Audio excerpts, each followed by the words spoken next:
증권사 브로커리지, 그러니까 로빈후드 같은 것이 많이 해외에도 나오면서 라틴 아메리카, 브라질의 이제 XP, 중국의 타이거인가요? 언급이 됐는데, 오늘은 브라질의 로빈후드 XP에 대해서 짧게 좀 알아볼게요. XP는 2001년에 설립이 됐어요. 꽤 오래된 기업이고, 브라질리언 인베스트먼트 매니지먼트 컴퍼니예요. 투자관리 기업이죠. 독립적인 투자 대리인 파트너십으로 시작을 했고요. 미디어를 통한 매출 증가를 초기에 이뤘습니다. 초기에 인베스팅 클래스라고 투자 수업 같은 거를 개설했나봐요. 그걸 통해서 상당히 투자에 좀 관심이 있는데 교육을 못 받는 사람들을 끌어들이는 게 성공 요인이었다고 합니다. 여기가 신규 고객을 이쪽을 통해서 많이 등록을 시켰고요. 이게 성공적으로 안착이 됐고, 또 하나는 또 얘네들이 뉴스 웹사이트를 만들어서 이벤트도 하고 인플루언스를 막 동원해서 소비자를 끌어들이는 그런 걸 많이 했다고 합니다. 얘네는 4가지로 구성되어 있는데, 인포머니와 엑스피드 스쿨, 그 다음에 엑스피 리서치, 엑스피 이벤트라는 이 4가지로 되어 있는데, 인포머니는 금융 웹사이트, 좀 전에 말했던 이 웹사이트고요. 월간 순 방문자 수가 1400만 명. 그림 보시면 브라질이니까 포르투갈어로 되어 있죠. 이런 웹사이트를 만들어서 지수, 뉴스 이런 거 나오게 해주는 사이트고요. 여기는 교육시켜주는 곳이죠. 스쿨이니까 160개 코스에 5만 명의 학생이 있다고 합니다. 엑스피드 스쿨이라고 해서 이런 교육과정도 뭐 만들고 이렇게 해놨다고 하네요. 리서치, 자기들만의 리서치를 가지고 있어서 매달 80개의 주식 보고서를 내고요. 130만 명 투자자들이 관람한다고 합니다. 리서치도 이렇게 SPT라고 해서 이 리서치가 있다고 하니까, 그 다음에 XP 이벤트라고 해서 자료들이 있습니다. 앞서도 설명드렸지만 이 디지털 미디어를 통해서 고객 획득 비용을 낮게 유지하는 거죠. 그렇게 해서 사용자 기반을 확장시켰고요. 소비자의 입장에서 맞춰서 성장 전략을 썼는데, 좀 전에 봤던 XP 인베스트먼트 멘토스, 그 다음에 클리어, 리코로 구성되어 있고요. 좀 전에 봤던 뭐 클리어랑 리코는 앞에 봤던 여기 다 포함되는 거예요. 여기 보시면 디지털 도구로 대부분 온라인으로 다 하는데, 또 돈 많은 사람들을 위해서 7,000명의 재정 자문가, 독립 재정 자문가들을 가지고 고객 지원을 합니다. 그리고 XP 인베스트먼트가 부자 고객 대상으로 주식 펀드, 부동산 펀드, 채권, 그리고 XP 자체 상품에 투자하는 그런 걸 가지고 있고요. 클리어는 데이 트레이더나 파생 상품 트레이더 대상으로 하는 플랫폼 보시면 되고, 리코는 디지털 네이티브를 목표로 수수료 무료 서비스, 교육 자료, 접속, 트레이딩 커뮤니티 제공하는 이런 쪽이라고 보시면 되고요. 또 하나는 소비자도 있지만 기관 투자 대상으로도 서비스를 합니다. 기관 투자 중에서도 XP 인베스트먼트가 순자산 가치가 높은 고객이나 기관 고객에게 브라질 내의 고객이 글로벌 시장에 접속할 수 있는, 제공할 수 있는 그 권한을 주고요. 또 반대로 외국 기관 투자자들이 브라질 시장에 접속하게끔 도와줍니다. 미국의 Financial Industry Regulator Authority라는 FINRA라고 하는 요게 등록이 되어 있고요. 뉴욕과 마이애미에 사무실 있고, 또 FCA라고 해서 Financial Conduct Authority라고 해갖고 런던과 제네바에 사무실이 있습니다. 그 다음에 이슈 서비스도 있고요. 책 발행하는 서비스. 그 다음 수익 구조는 여기가 처음에 뭐 교육으로 시작했지만 결국엔 소비자 주도의 어떤 수수료 부분이 가장 크게 되었어요. 리테일 레비뉴가 전체 매출의 76%로 가장 크고, 여기는 뭐 매니지먼트 피, 커미션, 리베이트, 스프레드, 플레이스먼트 피 이렇게 해서 76%로 리테일이 가장 크게 바뀌었고, 두 번째 기관 투자, 그 다음에 이슈 발행 서비스 관련해서 매출이 19%고요. 디지털 컨텐츠 레비뉴는 전체 매출이 1%입니다. 앞서 교육이나 이런 걸로는 뭐 거의 뭐 차지하는 비중이 많이 없고요. 그러니까 여기서는 어떤 돈은 뭐 매출을 많이 내는 것보다 CAC를 낮추고 단위 경제를 견인하는 걸로 쓰이는 거죠. 이 회사는 인수를 통해서 기업이 성장을 했습니다. 2020년에 플리퍼, 2019년에 스피티, 2017년에 리코, 2014년에 클리어라는 이런 인수를 통해서 계속 성장을 했고요. 그러면서 모든 증권 거래나 투자와 관련된 모든 서비스를 갖추게 된 거죠. XP가 그렇게 커져가면서 소비자 우선 플랫폼으로 점차 이동을 한 것이죠.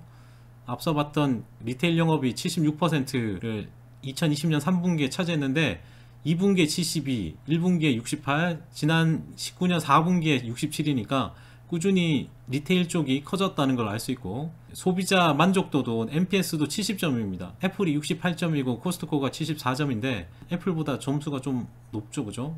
소비자 만족도는 높은 회사다라고 보시면 되고, 이것도 주식인데, 리테일 주식 시장의 선도적 위치에 있는데 브라질의 총 트레이드 규모의 57%, 수탁 자산의 28%를 차지하고 있습니다. 웹사이트 방문자 수도 이렇게 많이 620만, 경쟁자의 250만보다 높고요.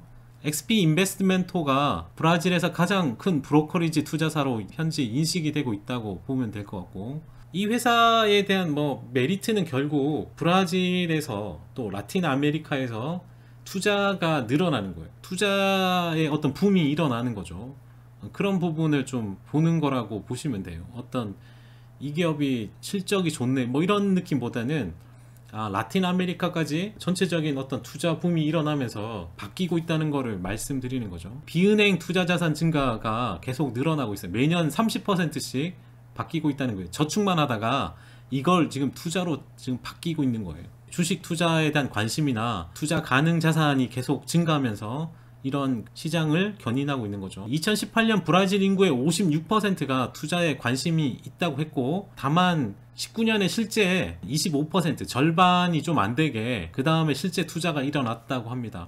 원래 브라질에는 위험 회피, 그러니까 전통적으로 위험 선호하지 않고 위험성 있는 자산에 투자를 거의 안 했다고 하고요. 픽스 인컴, 채권 상품에 거의 돈이 들어갔고 이자만 따박따박 받는 거죠.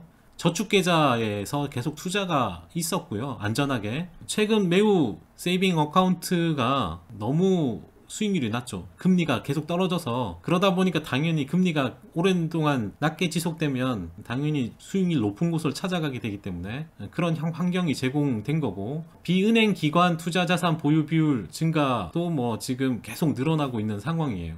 2019년에서 2024년까지 계속 늘어나서 25%거든요. 그러니까 은행 쪽 투자 자산 비율이 여전히 크죠. 그러니까 2024년이 돼도 25%밖에 안 되는데 2016년 미국이 87%니까 이 25% 나머지 75%가 투자 자산으로 계속 투자될 수 있는 그런 쪽으로 넘어올 수 있는 시장이 많이 남아 있다는 거잖아요. 이게 계속 더 빨리 커져야 되는 부분이고, 투자 자산도 지금 2019년에 1.7조 달러에서 2024년에 2.8조 달러, 그렇게 크게 큰 규모로 많이 늘어나진 않지만 어쨌든 늘어나려는 거고, 계속 이렇게 늘어날 수 있는 거죠. 근데 이게 폭발적으로 좀 늘어나면 좋은데 아직까지는 그런 건 아니지만 늘어나고 있고, XP의 비은행 운영기관 보유 투자 자산도 증가하고 있습니다. 이 부분이 지금 매년 30%씩 증가하는 게 속도가 빨리 늘어나고 있기 때문에 수혜를 볼 수 있다는 거고요. 브라질을 넘어서 라틴 아메리카 전체 AUM 관리 자산을 보면 2025년까지 2배 이상 커질 수 있다는 거예요. 라틴 아메리카 전체로 보면 라틴 아메리카도 결국 안 좋은 데는 안 좋지만 중산층도 조금씩 늘어나고 있고, 최근에 달러 대비 현지 통화가 강세가 이를 견인하고 있습니다. 라틴 아메리카를 설명드릴 때 달러 대비 그 현지 통화에 대한 부분을 되게 강조를 했었는데, 현 상황은 되게 긍정적인 상황이고요. 그리고 금리 하락 부분, 그리고 워낙 브라질이 라틴 아메리카에서 경제적인 부분에서 상당한 부분을 차지하는데 여기서도 AUM이 61%나 돼요. 거의 라틴 아메리카 이퀄 브라질이라고 보면 될 정도로 브라질이 차지하는 비중이 어마어마하게 크고요. 투자의 논리는 뭐냐면 현지 투자자들이 채권 상품에서 주식으로 이동을 하게 되죠. 그러면 주식 투자를 하려면 거기에 맞는 또 정보를 얻어야 되고 투자 도구를 찾게 되고, 그러면서 이제 XP로 넘어가는 거예요. 여기는 이 설립자가 CEO 그대로 유지하고 있고요. 24살에 설립을 했답니다. 대단한 사람 같아요. 재무 상태 보시면 퍼센트가 55% 높은 거 보이시죠, 그죠? 빨리 성장하고 있는 게 눈에 띄게 보이실 겁니다. 결론은 라틴 아메리카 자체도 그 신세대들이 많이 늘어나면서 투자자들이 필요하는 직관적이고 사용하기 쉬운 이런 신뢰할 수 있는 거래 도구를 제공하고 빠른 속도로 성장하기 때문이고요. 다양한 미디어 채널을 통해서 투자자를 플랫폼으로 끌어들이고 고객 획득 비용을 낮추고 있다. 이 라틴 아메리카의 최대 은행인 이타우라는 곳에 지원을 받는데, 이는 투자자의 입장에서는 뒤에 가장 큰 은행이 있기 때문에 상대적으로 이렇게 사기나 이런 부분 안정성을 좀 느낀다는 거죠.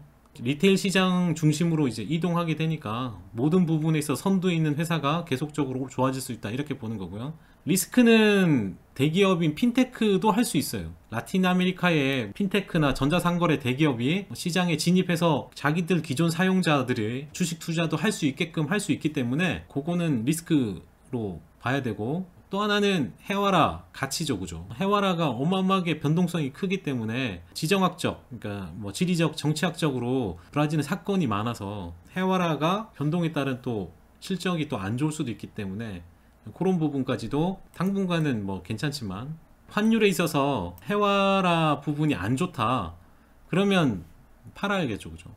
아무리 전체가 좋아져도 환에서 거의 다 뭐 손실을 보니까 그런 부분에 있어서는 요거를 조심을 해야겠죠, 그죠?